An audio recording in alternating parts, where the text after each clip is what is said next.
इस वक्त टीम जुर्म नकाब मौजूद है कसूर में और एक अंधुनाक वाकया पेश आया जिसमें एक बाप ने अपने मासूम 1 साल के बेटे को नहर में फेंक कर मार दी। इस हवाले से हम बात करेंगे कसूर में हमारे नुमाइंदा आसिफ से। जी आसिफ, ये मामला कुछ इस तरह है कि ये मियाँ बीवी के दरमियान कुछ मामला चल रहे थे। उसकी रंजिश में सगे बाप ने अपने 1.5 साल बच्चे को बड़ी बेदर्दी के साथ नहर के अंदर फेंक दिया और उसके बाद अपने घर आ गया और यहाँ पर ये ड्रामा रचाया पुलिस के सामने कि मेरा बच्चा लापता हो गया है। तो उसकी FIR भी कटवाई और मदई भी उसका खुद बन गया। तो ये मामला इसने 24 घंटे के अंदर अंदर पुलिस ने जब इसको टेकअप किया मामले को तो CCTV कैमरों के जरिए ये बेनकाब हुआ। तो ये सिर्फ घरेलू मामला की वजह से इसने शक करता था बीवी पे, शक करता था। तो उसको बड़ी बेदर्दी के साथ मासूम बच्चे को इसने कत्ल करके नहर के अंदर फेंक दिया। उसके बाद उस बच्चे की लाश वो कुड़िया के करीब नहर से बरामद हुई। तो उसके बाद जाकर ये सारा पोल खुला कि ये तो असल सगा बाप ही इसका अपने बेटे का कातिल है। सगा बाप ही अपने मासूम बेटे का कातिल है। आज के प्रोग्राम जुर्म बेनकाब में हम इसी जालिम बाप का जुर्म और जुल्म बेनकाब।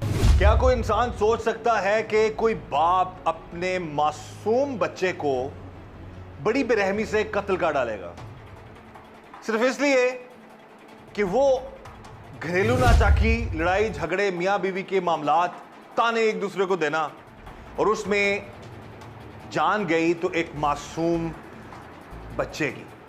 उसको कत्ल करने वाला कोई और नहीं, उसका अपना सगा बाप था। इस वक्त हमारे साथ मौजूद है जी वो जालिम इंसान जिसने अपने हाथों से अपने मासूम बेटे को, जिसकी उम्र 1-1.5 साल थी, उसको बड़ी बेरहमी से नहर में फेंक कर मार डाला। बात करते हैं जी नौबत यहां तक क्यों आई, क्यों बना एक बाप अपने मासूम बेटे का कातिल और क्या वजूहात थी, इसे जानते हैं। नाम क्या तुम्हारा? नदीम। क्या करते हो? मैं प्रॉपर्टी का काम करता हूँ। हाँ, प्रॉपर्टी का। अच्छा, ये पहली बीवी थी, दूसरी बीवी थी जिसका बच्चा ये? दूसरी बीवी थी। हाँ, दूसरी बीवी थी। दूसरी बीवी थी। हाँ जी। अच्छा, पहली शादी खत्म हुए कितना अर्सा हो गया तुम्हारी? 4 साल हो गए। 4 साल हो गए। उसमें कितने बच्चे हैं? 3 बेटियां हैं मेरी। 3 बेटियां हैं मेरी। 3 बेटियां हैं। और शादी खत्म होने की वजह ये दूसरी बीवी थी? हाँ जी सर। हाँ? हाँ जी। कैसे मुलाकात हुई तुम्हारी इस दूसरी बीवी से? ये मेरे दफ्तर में आई थी, उन्होंने पासपोर्ट बनवाना था दुबई जाने के लिए। काम तुम प्रॉपर्टी का करते हो, पासपोर्ट? मेरा पासपोर्ट ऑफिस में भी रिलेशन था। तो तुम्हें कैसे जानती थी ये? इसकी वालदा को उधर आना जाना था दफ्तर में। हमारे दफ्तर में कुछ सहाफ़ी दोस्त भी बैठते थे और इसकी वालदा का जो है ना कोई काम था, ये वो उनके पास आती जाती थी। तो उसकी वजह से ये उसके साथ आई और इसने कहा जी मेरा पासपोर्ट बनना है, मेरा पासपोर्ट बनवा दें। और मैंने इनका पासपोर्ट बनवा के दिया था। अच्छा, फिर? और पासपोर्ट बनवाने के बाद इनके साथ मेरा रब्ता शुरू हो गया और मेरा इनके घर आना जाना शुरू हो गया और मेरा इसके साथ अफेयर हो गया। गलत ताल्लुकात कायम हो गए तुम्हारे साथ? हाँ जी। उसके बाद 1 साल तक जो है ना वो हमारा अफेयर चलता रहा। और फिर शादीशुदा थे तुम? हाँ उस जी। वक्त तुम्हारी शादी चल हाँ रही जी, थी? मैं शादीशुदा पहली था। शादी थी और 3 बेटियां थी उसमें से? हाँ जी। और इसकी भी शादी हुई थी और इस वक्त इसने उससे डिवोर्स नहीं ली थी, ये भी शादीशुदा ही थी।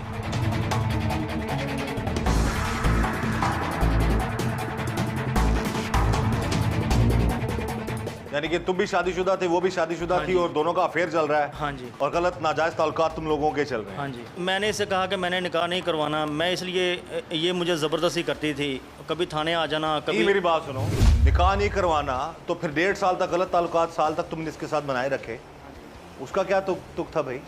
सर उसकी अपनी मर्ज़ी थी ना, वो भी तो उसकी मर्ज़ी से, कोई ज़बरदस्ती तो नहीं था। उसकी मर्ज़ी से ही था। और मैं इसकी वजह से मैं दुबई चला गया।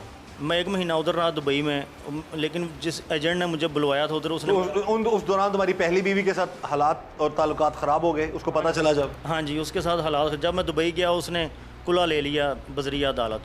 किसने? पहली बीवी ने मेरी। किस वजह से? इसकी वजह से। अच्छा। और जब मैं दुबई से वापस आया हूँ इसने मेरे खिलाफ एप्लीकेशन दे दी इधर थाने में जना की। तो मैं फिर कसूर आया, फिर हमारी जो है ना वो स्लो हो गई एक दूसरे के साथ।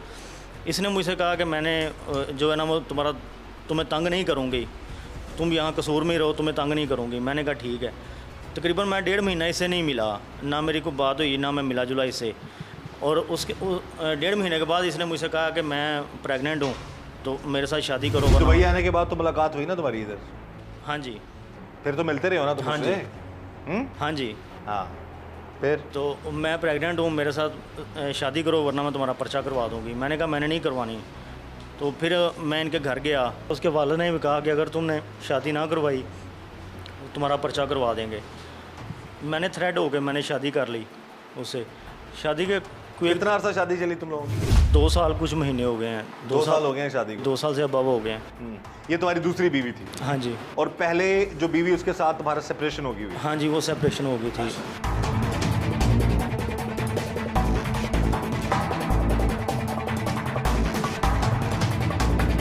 शोहर की जानिब से अपनी दूसरी बीवी से शादी की क्या थी हकीकत? क्या वाकई मुलजिम ब्लैक पिलिंग का शिकार हुआ और मजबूरन उसे दूसरी शादी करना पड़ी?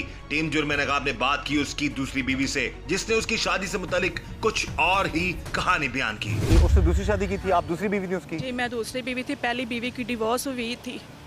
इसने उसके साथ भी ऐसे धोखे किए हुए हैं, शादी भी ऐसे। लेकिन वो तो कह रहा था कि आपकी वजह से उसने उसको ना, मेरी वजह से नहीं। इसकी तो डिवोर्स कब की हुई थी? मेरी शादी इसके बाद कबल कितनी देर बाद हुई है। उसने ये भी कहा है कि इसने मुझे भी बहलाया फुसलाया था। अच्छा, कहता था मैं ऐसे हूँ, मैं ऐसे हूँ, मैं ऐसे हूँ। पहले कहता था मैं शादी करो, मैंने कहा मैंने नहीं शादी करनी। इसने मुझे भी धमकियाँ लगा लगा के मेरे से शादी की है। लेकिन वो कह रहा है जी कि पहले मतलब मैं शादी नहीं करना चाहता था, मेरे से जबरदस्ती शादी करवाई इन्होंने। पहले कभी लड़की भी लड़के से जबरदस्ती शादी करवा सकती? क्या कह रहे थे? जबरदस्ती भला लड़की भी करा। नहीं, वो कह रहा था जी कि मैं शादी नहीं करना चाहता था, फिर उन्होंने मुझे कहा जी कि तुम शादी करो नहीं तो FIR करवा देंगे तुम पे। लेकिन कि मामला जो भी था, मकसद हमारा सिर्फ ये है कि बच्चे की जो जान गई है उसमें उसने जुल्म किया आपके साथ भी, उस बच्चे के साथ भी। और अगर इतना बुरा था फिर शायद फिर आप शादी ना करती उसे, अगर उसने ज़बरदस्ती नहीं की या आपने किस तरह का मामला था। तब तो इसने कहा था मैं बहुत अच्छा, मैं कह तो रही हूँ, उसने कहा मैं बहुत अच्छा हूँ। ऐसे कहा था ये मेरी प्रॉपर्टी है, ये मेरा ऐसे है, ये मेरा कारोबार है। मैंने कहा ठीक है, आपका कारोबार हो। आपको थोड़ा सा भी आइडिया नहीं था कि इस हद तक जा सकता है कि बेटे अपने बेटे को मार देगा? मुझे इस जरा की इतनी भनक भी नहीं थी कि ये मेरे बेटे के साथ ऐसा करेगा। इसने इतना यकीन दिलाया है। 24 घंटे का 2 साल के अंदर लड़ाई मेरा और इसका घर का एक लदा इशू था, लेकिन मेरे बेटे के साथ ये ऐसा करेगा मैं कभी भी सोच नहीं सकती थी।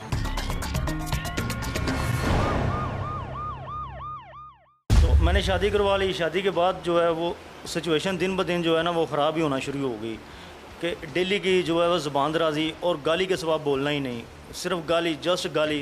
24 घंटे जब भी घर जाना है गालियाँ ही गालियाँ। मैंने अपना काम काज भी छोड़ दिया, बस यहीं पे बैठे रहो। अगर बाहर जाना है, किसी दोस्त के पास चला गया हूँ तो मेरे दोस्त को कॉल करके गालियाँ निकालना शुरू कर दी, इसको पास क्यों बिठाया है आपने। वजह क्या करती थी तुम पे? ज़हनी तौर पे नहीं शक मेरा सर कहीं पे भी, मेरी CDR निकली है, मेरी हर चीज़ निकल आई है। शक भी तो इसलिए किया जा सकता है ना कि तुमने पहली बीवी भी छोड़ दी, इस औरत के साथ भी तुमने पहले शादी से पहले 1 साल नाजायज़ ताल्लुकात रखे, फिर बाद में तुमने ज़बरदस्ती उसने फोर्स किया तो तुमने उससे शादी की, तो फिर तो दूसरी बीवी के ज़हन में भी ये बात आ सकती है ना कि ये शख्स जो है किसी और के साथ ना कर रहा होगा ऐसा मामला। कोई वजह नहीं, शक उसे पता था कि इसका अफेयर नहीं कहीं भी है, लेकिन बस वो उसकी एक जो है ना वो एक रूटीन बनी हुई थी मेंटली तौर पे कि बस ये जो है ना किसी के पास भी ना जाए, ना किसी रिश्तेदार के पास, ना किसी दोस्त के पास, बस ये यहाँ पे बैठा रहे, ना किसी कामकाज के लिए बाहर निकले। तो घर में बैठा रहे तो उसकी बीवी के पास। हाँ जी, ऐसे दिन ब दिन जो है ना वो हालात ख़राब होना शुरू हो गए। तो कितनी बार मैंने कहा कि मुझे गालियाँ ना निकाला करो, वो अब मैं अल्फाज यूज़ नहीं कर सकता जो मुझे गालियाँ जो है वो निकलती थी। और फिर जब बेटा हुआ मैंने फिर यही कहा, मैंने कहा कि जो है ना एक लाइफ जो है ना वो बन जाती है बंदे की, तो लाइफ चेंज हो जाती है, तो अभी कुछ ख्याल कर लो। लेकिन वही रूटीन रही। जब पहली दफ़ा इसने मुझे ये लफ्ज़ बोला ना कि तुझे पता है कि ये तुम्हारा है, तो मैं परेशान हो गया। मैंने कहा कि पहले भी यही हुआ था। नहीं, पहले ये बात बताओ ना कि बेटे की बात करने की नौबत क्यों आई, क्या वजह थी? जब लड़ाई होती थी तो तुम बेटे को बीच में क्यों लेके आते थे? जब मैंने अलहदगी का सोचा था कि मैंने इसके साथ नहीं रहना, मैं और बेइज्जत नहीं हो सकता, मैंने कहा कि मैं सिर्फ ना बेटे की वजह से मैं कुछ नहीं कर रहा तुम्हारे साथ, ना मैं कोई गलत कर रहा हूँ, ना मैं कोई अलहदगी का सोचता हूँ। उसने कहा तुम्हें बेटे की वजह से तुम उसको तलाक नहीं दे रहे थे? उसने कहा कि तुम्हें पता है कि ये तुम्हारा है, ये तुम्हारा है ही नहीं, तुम कल छोड़ते हो आज छोड़ दो, मैं सुबह और कर लूँगी, मुझे बेटे बड़े, मुझे जो है ना बच्चे बड़े। मैंने कहा ठीक है। और ऐसे जो है ना ये जो कुछ 4-5 महीनों के अंदर तो ये डेली की रूटीन हो चुकी थी ना कि कोई भी दिन ऐसा नहीं खाली जाता था जब लड़ाई नहीं होगी। कोई भी दिन ऐसा खाली नहीं, अगर मतलब घर लेट चला गया उससे लड़ाई, अगर सब्ज़ी लेट लेके चला गया उससे लड़ाई, अगर एक दिन लेट हो गया पैसे नहीं दिए उससे लड़ाई। डेली की जो है ना वो मुझे मेंटली तौर पे जो है ना टॉर्चर, मुझे थ्रेट करना टॉर्चर में। और साथ ही फिर ये भी सुनो, मैं फिर यही बात करता था, मासूम बच्चे का क्या कसूर? मैं फिर भी यही बात करता था। बच्चे को तुमने अपने हाथों से मारा? जी सर, मैंने। तुम्हारा बेटा था वो? हाँ जी। कहाँ मारा उसको तुमने? BRB नहर में। गला घोंट के मारा है वैसे जिंदा नहीं फेंक दिया? नहीं, जिंदा में फेंका था। हैं? जिंदा। तुम्हारे उस वक्त हाथ नहीं कांपे? तुम्हें उस नन्ही जान पर रहम नहीं आया? इसने सर मुझे मेंटली तौर पे डिस्टर्ब भी इतना किया है। डिस्टर्ब को तुम उसको तलाक दे देते, उसको निकाल देते, उसके खिलाफ कानूनी कार्रवाई करते, उस मासूम बच्चे की तो जान ना लेते। बच्चा बाप तुम्हारे साथ सैर करने के लिए निकला था ना वो। हाँ जी। हमने उसकी तस्वीरें देखी हैं नाज़रीन, मासूमियत की इंतहा। अब उस नन्हे फरिश्ते का क्या कसूर? इन मियां बीवी के झगड़ों में, इन मियां बीवी की लड़ाइयों में, इन मियां बीवी के तानों में उस नन्ही जान का क्या कसूर था जिसको इस शख्स ने, इस बाप ने, सगे बाप ने जाके नहर में फेंक दिया सिर्फ इसलिए कि बीवी ताने देती थी? देखिए उसमें उस बच्चे का, मासूम बच्चे का क्या कसूर था?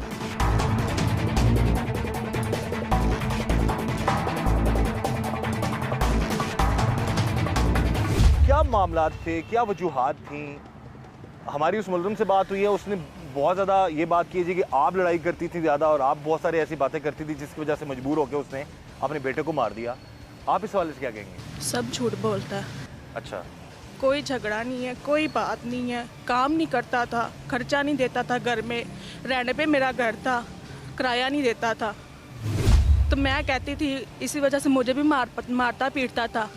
जब मेरा सुबान होने वाला हुआ है तो मैं, तब मेरी प्रेगनेंसी है थी 8 मंथ की। मेरी अम्मी के घर मुझे छोड़ गया है कि इधर डिलीवरी करो। मेरे माँ बाप ने सब कुछ किया है मेरे लिए। फिर जब मेरा सुबान हो गया है, मैंने ऐसे बोला है कि मुझे घर लेके जाओ या मुझे अपने साथ रखो। कहता था मेरे अभी वसाइल नहीं है, मैं नहीं रख सकता। तो मैंने फिर उसे कहा नहीं मुझे रखो, तो कहता था नहीं मैं नहीं लेके जा सकता तुम्हें। तो ये मैंने इसे फिर बोला है कि नहीं मुझे लेके जाओ, मैं इधर अपने माँ बाप के पास बोझ नहीं रह सकती। इसी वजह से इसने मेरा बेटा मारा है। अच्छा, इसमें हमारी उससे बात हुई थी, वो कह रहा था जी कि बकौल उसके, इसलिए हमारा फ़र्ज़ बनता है हम आपका भी मौक़िफ़ लें कि वो कह रहा था आप लड़ाई झगड़ा करती थी। हमारा लड़ाई झगड़ा किस वजह से होना था? मैं तो अपने माँ बाप के घर रहती थी। और वो कह रहा था कि लास्ट टाइम जब मेरा झगड़ा हुआ है तो बार बार जब भी लड़ाई होती थी मैं कहता है मैं अपनी बीवी को ये कहता था कि इस बच्चे की वजह से मैं तुम्हें तलाक नहीं दे रहा, नहीं तो तुम जितनी बदतमीजी, बकौल उसके कि आप बदतमीजी करती हैं तो मैं आपको तलाक दे दूँ। लेकिन है कि वो कह रहा था मैं बच्चे की वजह से नहीं दे रहा। तो आप पहले कहता है पहले कहता है बेटा मेरा नहीं है, अब कहता है मेरा, मैं उस बच्चे की वजह से डिवोर्स नहीं दे रहा था। ये सब झूठ बोल रहा है। नहीं, वो ये कहता था कि मेरी बीवी मुझे कहती थी कि बेटा तुम्हारा नहीं, इसलिए कहता है मैंने ये सोचा कि अगर मेरा बेटा नहीं है तो मैं क्यों किसी का बच्चा पालूं, मैंने मार दिया। नहीं, झूठ बोलता है। लास्ट टाइम क्या ऐसी बड़ी बात होगी जिसमें क्या लड़ाई हुई, किस बात पे बहस हुई तुम लोगों की? लास्ट टाइम जुमेरात वाले दिन मुझसे उसने पैसे मांगे हैं, मैंने पैसे दिए हैं। और जुमे वाले दिन जो है ना वो फिर मुझे पैसे, मैंने कहा भी कल मैंने तुम्हें पैसे दिए हैं और आज फिर पैसे मांग रही हो। नहीं मुझे पैसे, इस बात से झगड़ा शुरू हो गया। कितने मांगे थे उसने पैसे? जुमेरात वाले दिन उसने मुझसे मांगा 5000 रुपया, मैंने दे दिया उसी टाइम निकाल के 5000 रुपया। और जुमे वाले दिन फिर मुझे ये 10,000 रुपये और, मैंने कहा मेरे पास नहीं है पैसे, कहाँ से आए, आगे कामकाज भी नहीं है, प्रॉपर्टी का काम भी नहीं सही चल रहा, थोड़ा सा सब्र रखो। बस इस बात से झगड़ा शुरू हो गया, गालियाँ निकालना शुरू हो गई। तो बस उसी गुस्से में सर मैं फिर वो ना, नहीं उसमें गालियाँ निकाल रही थी तो बच्चे का क्या कसूर था? तुम्हारे बेटे का क्या कसूर था जिसकी उम्र 1 साल थी बेचारे की?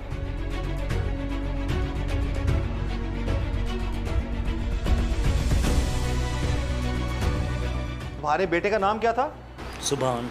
सुभान, इतना प्यारा उस मासूम बच्चे का नाम।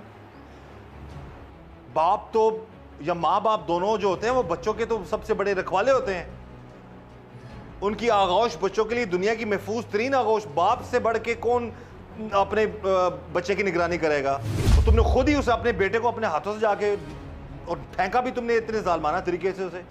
मेरी सर पहले भी बेटियां, मैंने उन्हें क्यों नहीं मारा? तो तुमने बेटे का कसूर बताओ, बेटे का, उन मासूम छोटे बच्चे का कसूर बताओ। सर मुझे ये बात सुनने को भी तुम्हारा है ही नहीं, तुम्हारे, तो मैंने सर क्यों से तो छोड़ देते, तुम बीवी को छोड़ देते, तुम्हें ये शक था तो बच्चे को तुम छोड़ देते, माँ के हवाले कर देते, जान से ना मारते, डीएनए करवा लेते। तुम पढ़े लिखे हो? हाँ जी सर। कितना पढ़े हुए हो? BA किया मैंने। ग्रेजुएट हो? हाँ जी। तो इतने मसले मसाइल थे तुम्हारे दिमाग में तो डीएनए करवा लेते, उसके बाद फिर उसको छोड़ देते, बेशक जान से ना मारते उस मासूम बच्चे को, माँ के हवाले कर देते। सर मुझसे गलती हो गई, गलती हो गई, मुझसे गुनाह हो गया है। उस गलती से क्या वो उस बच्चे की वो उस वक्त जब डूब रहा होगा बेचारा नहर में, उसकी तड़प वापस आ जाएगी या वो दुनिया में वापस आ जाएगा? चलो तुम्हारी बात भी अगर मान ली जाए तो उसमें उस 1 साल 1.5 साल मासूम नन्ही जान का क्या कसूर, उस मासूम बेटे का क्या कसूर था? कोई कसूर नहीं। तो लास्ट टाइम जब किस बात पे तुम्हें इतनी तैश में आ गए? आखिरी बार लड़ाई में, लड़ाई तो हमेशा होती थी, हर बार वो यही कहती थी, हर बार तुम उसको लास्ट बार भी यही हुआ है सर, पैसे मांगे, पैसों से झगड़ा शुरू हो गया। हाँ। और फिर वही बात आ गई, मैंने रहना ही नहीं अब तुम्हारे साथ, मैंने रहना नहीं। मैंने कहा तुम क्यों रह रही हो फिर मेरे साथ, तुम अगर नहीं डिवोर्स ले सकती मैं दे देता। ये तुम वन साइडेड चीज बता रहे हो ना, मैंने नहीं रहना, या कुछ जो मामलात हैं तुम्हारे अंदर भी कोई खराबियां खसलतें होंगी तो तुम्हारे से तंग थी। कुछ भी नहीं, मैंने रहना ही नहीं। मैंने कहा ठीक है तुम ना रहना, ठीक है। मैं फिर उधर ही बैठा रहा हूँ, मैं उठ के नहीं गया। मैंने कहा ये पीछे से जब मैं यहाँ से निकलूँगा ये पीछे से मुझे फिर फ़ोन पे तंग करना शुरू कर देगी, फ़ोन पे गालियाँ निकालना शुरू कर देगी। मैं उधर ही बैठा रहा हूँ और जो है ना बैठे बैठे वो बात फिर आगे बढ़ना शुरू होगी। मैंने कहा अभी फिर वही बात आ गई, अगर मुझे इसका मुँह ना मारता हो तो मैं तुम्हें 1 मिनट ना रखूँ। किसका? सुभान की बात की मैं, बेटे का? हाँ जी। हाँ। उसने फिर वही बात कर दी। उसने कहा तुम्हें कितनी बार कहा कि ये तुम्हारा नहीं है, तुम्हें कितनी बार समझाया कि ये तुम्हारा नहीं है, कैसे तुम्हें बताऊँ ये तुम्हारा है या तुम्हारा नहीं है। बस वही बात सर फिर जो है ना मेरे दिल पे लग गई कि मैं 1 साल हो गया हूँ ये बात सुनते सुनते, मैं तंग आ गया हूँ। अगर मेरा नहीं है मैंने नहीं पालना अब उसे, बस यही बात है सर।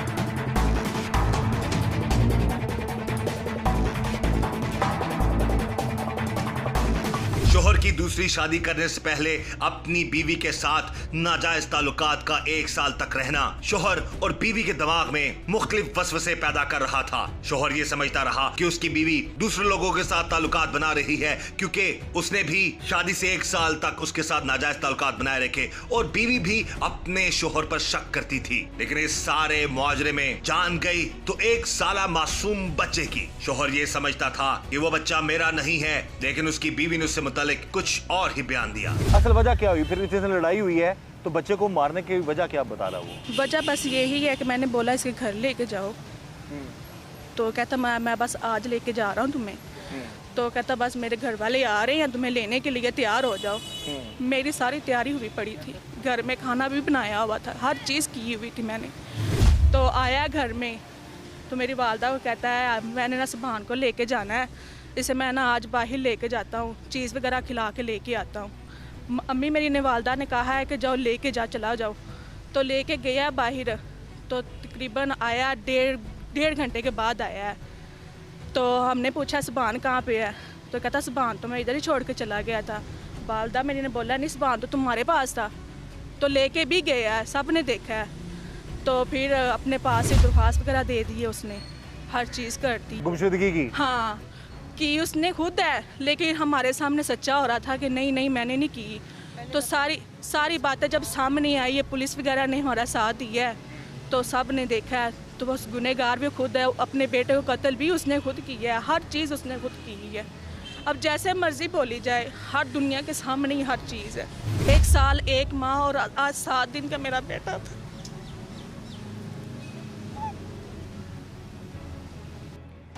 उस जालिम इंसान को चाहिए था कि अगर वो नहीं पाल सकता तो उस बेटे को, अगर उसको शक भी था तो माँ को दे देता, माँ के हवाले कर देता, छोड़ देता इसको। लेकिन एक माँ से उसका बच्चा ना छीनता। वालिदैन के लिए बच्चे उनके जिगर के टुकड़े होते हैं, जो भी मामलात हो मियाँ बीवी के आपस में। लेकिन जो इस वक्त इस माँ के दिल पर गुजर रही है, जिस कर्ब से ये माँ गुजरी है, जिसका 13 माह का वो एक दिन उसने गिने हुए अपने बच्चे के, कि आज वो इतने दिन का हो गया, इतने महीने, इतने साल, इतने दिनों का हो गया वो बच्चा।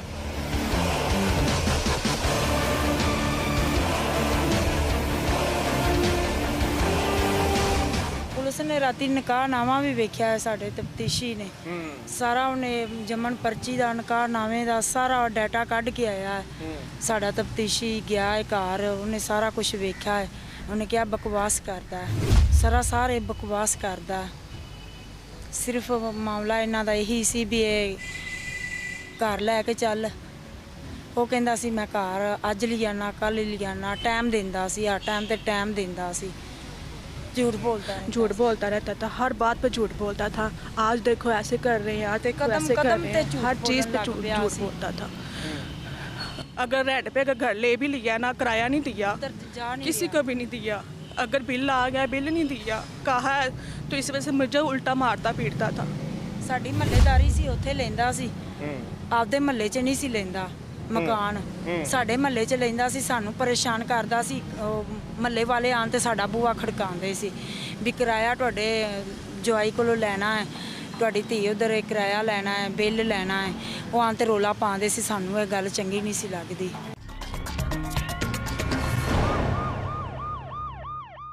तो जो झूठ बोल रहा है या जो इल्ज़ाम लगा रहा है वो ये कह रहा है जी कि आप बार बार कहती थी कि बेटा तुम्हारा है ही नहीं, आपने कभी ऐसा ताना नहीं? मैंने कभी ऐसी बात ही नहीं की, किसके सामने की है? ये तो ये है ही मुलजिम, इसने तो कहना ही ऐसे है।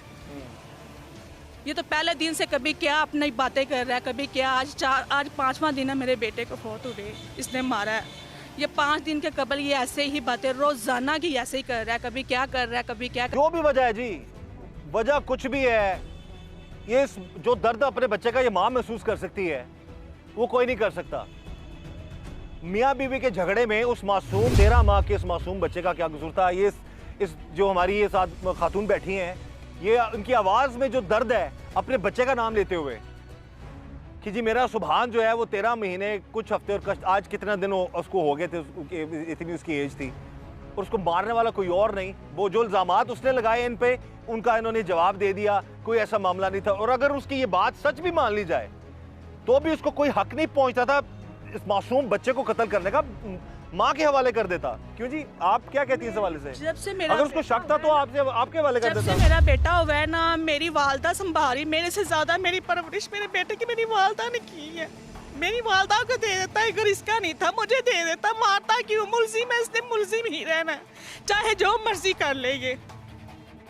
ये जी एक माँ का सवाल है, एक बीवी का सवाल है अपने जालिम शोहर से कि अगर इतना ही शक था उसको तो उस बच्चे को मारता ना, माँ के हवाले कर देता, बच्चे की नानी के हवाले कर देता, आज वो बच्चा जिंदा होता।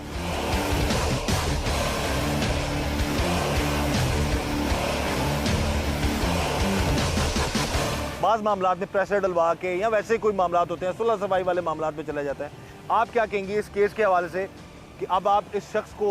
मैं कभी जिंदगी में भी नहीं इसे माफ करूंगी, चाहे सारी दुनिया एक तरफ हो जाए, मैं अपने बच्चे की खातिर कभी इसे माफ नहीं करूंगी।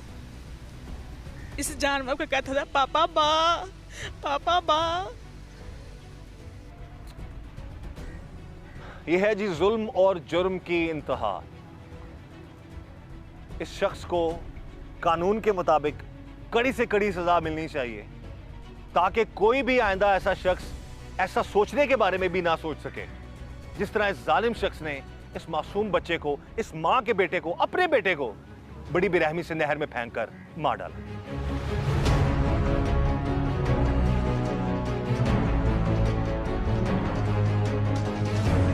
इस वक्त टीम जुर्म नकाब मौजूद है AIG ऑपरेशन पंजाब इमरान किशोर साहब के पास, और उनसे हम बात करेंगे कि जितने भी जुराइम हैं, जो जुर्म करने वाले सफाक लोग हैं और जितने भी हीनियस क्राइम होते हैं, उस हवाले से पंजाब पुलिस ऑलरेडी काम बेहतर कर रही है, लेकिन मज़ीद ट्रायल को स्पीडी करने के लिए क्या क्या इकदाम किए जा रहे हैं? जी इमरान साहब, इस हवाले से बताइएगा। बहुत बहुत शुक्रिया जी आपका। इस सिलसिले में हमने 2-3 मेजर स्टेप्स लिए हैं। ये जो सेंसेशनल क्राइम है, ये जो बहुत हीनियस क्राइम है, या जो ह्यूमन राइट्स वायलेशंस जो हीनियस नेचर की होती हैं, उस सिलसिले में हमने स्टैंडिंग ऑर्डर्स IG साहब ने इशू किए हैं, और उस स्टैंडिंग ऑर्डर के मुताबिक 14 डेज़ के अंदर अंदर हमें एक चालान इसका भिजवाना होता है, इस केस की तमाम तफ्तीश के पहलू मुकम्मल करके, एविडेंस कलेक्शन, पैकेजिंग, सबमिशन, तमाम इसमें शामिल है। उसके बाद फिर हम सेकंड स्टेज पे प्रोसिक्यूशन को 3 दिन के अंदर अंदर हमने इसका चालान अप्रूव करा के कोर्ट में सबमिट कराना होता है, ताकि उसके बाद उसका मुलजिम का ट्रायल शुरू हो सके। तो एक स्पीडी प्रोसेस है जो टाइम बाउंड प्रोसेसेस है और टाइम लिमिटेड प्रोसेसेस हमने इसमें बनाए हैं। तो जो भी इस तरह का क्राइम हो, चाहे वो डोमेस्टिक वायलेंस के शदीद केसेस हों, चाहे ह्यूमन राइट्स अब्यूज़ हों, चाहे सेंसेशनल केसेस हों, तो उसमें हम उसका ट्रायल इस तरह से कंप्लीट करवाते हैं। बिल्कुल सही है जी, हमारी बेस्ट विशेज़ आपके साथ हैं जी। जितने भी आप लोग इस्लाहात कर रहे हैं, हम यही उम्मीद करते हैं कि एक तो ये क्राइम कंट्रोल हो सके और खुदा ना खासा कहीं पर क्राइम होता है तो उस हवाले से जो मजलूम है उसको जल्द से जल्द इंसाफ मिल सके। Thank you so much. इंशाल्लाह, शुक्रिया आपका, बहुत शुक्रिया। ये नाज़रीन, जहाँ तक टीम जुर्म बेनकाब का सवाल है तो हमारी यही कोशिश है कि अफसरान के साथ मिलकर हम ना सिर्फ अपने इस प्रोग्राम में सिर्फ जुर्म को बेनकाब करें बल्कि जो लोग जिनको इंसाफ नहीं मिलता उनको इंसाफ दिलवाने में अपना रोल जो है वो प्ले कर सकें। टीम जुर्म बेनकाब इंशाल्लाह ताला अपनी इस कोशिश को जारी रखेगी कि जितने भी पुलिस अफसरान हैं जो मुल्क को कौम की खिदमत करना चाहते हैं, मुल्क को कौम की बेहतरी चाहते हैं और जराइम को कंट्रोल करना चाहते हैं, हम उनके साथ मिलकर बेहतर से बेहतर काम कर सकें।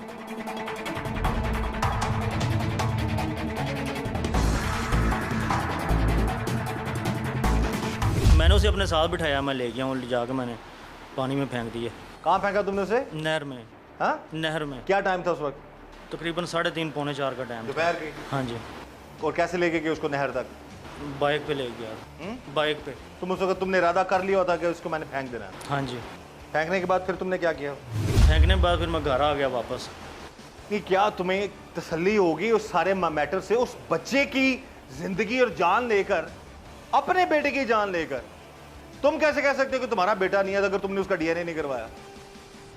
बीवी तुम्हारी ताने दे रही थी, वो उसकी अपनी जहालत होगी, उसकी अपनी बेवकूफ़ी होगी। बाज़ औक़ात ऐसी औरतें झगड़े में आकर इस तरह की बात करती, तुम जो बार बार उसको ताना देते थे इसकी वजह से नहीं मैं छोड़ रहा तुम्हें। तुम्हारे उस बच्चे को फेंकते हुए एक लम्हे भी तुम्हारे दिल में ख्याल नहीं आया यार मेरा बेटा है, एक नन्ही जान है। अब खुद अपने आप को देखो, और 1 साल के बच्चे को इन हाथों के जरिए उठा के फेंकते हुए तुम्हें नहर में एक लम्हे भर का ख्याल नहीं आया। जानवर के बच्चे को भी कोई ऐसे नहीं फेंकता, तुमने अपने बेटे को फेंका है। वो जो बार बार ये बात करती है अब वो बात नहीं करेगी। उसके बाद फिर तुमने क्या किया? उसके बाद सर मैं घर आ गया हूँ वापस। हाँ, ठीक है। वापस आके फिर मुझसे उन्होंने पूछा कि सुभान, मैंने कहा मेरे साथ नहीं है।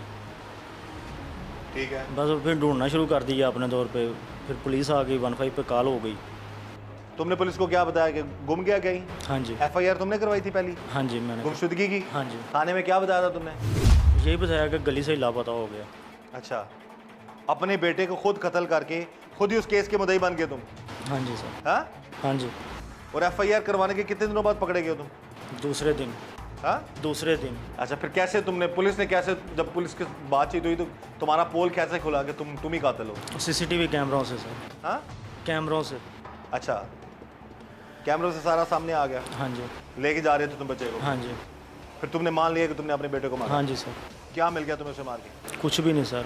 डूब मरने का मुकाम है तुम्हारे लिए। ज़िंदगी सारी तबाह हो गई।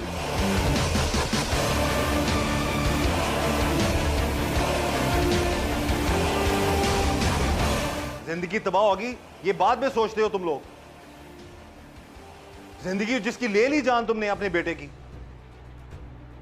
ये है जी हमारे मुआशरे में तल्ख हकीकत, जो कि टीम जुर्म बेनकाब अपने प्रोग्राम में बेनकाब करती है ताकि हर कोई गुस्से की हालत में या मामलात में अपने आप को इतने बड़े गुनाहों से बचा ले।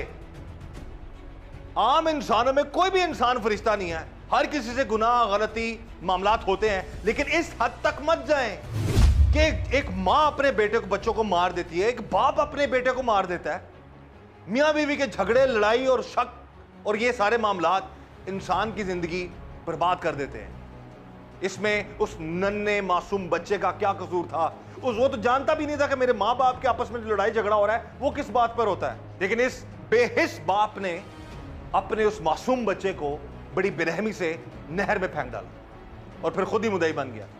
हम यहाँ पर अप्रिशिएट करेंगे डीपीओ कसूर और उनकी पूरी टीम को, जिन्होंने इस ब्लाइंड मर्डर को, बज़ाहिर तौर पर ये एक अंधा कत्ल था, क्योंकि कसूर में जब बच्चा गायब होता है तो फौरी तौर पर एक्शन जो है वो कोशिश होती है पूरी पुलिस डिपार्टमेंट की कि एक्शन लिया जाए, क्योंकि यहाँ पर पहले भी माजी में बहुत सारे ऐसे वाक़यात हुए जिसमें बच्चे गायब हो जाते रहे, उनके साथ ज़्यादती होती रही, उनके साथ उनके जो डेड बॉडीज़ हैं वो उनके साथ बड़ा बुरा सलूक होता रहा।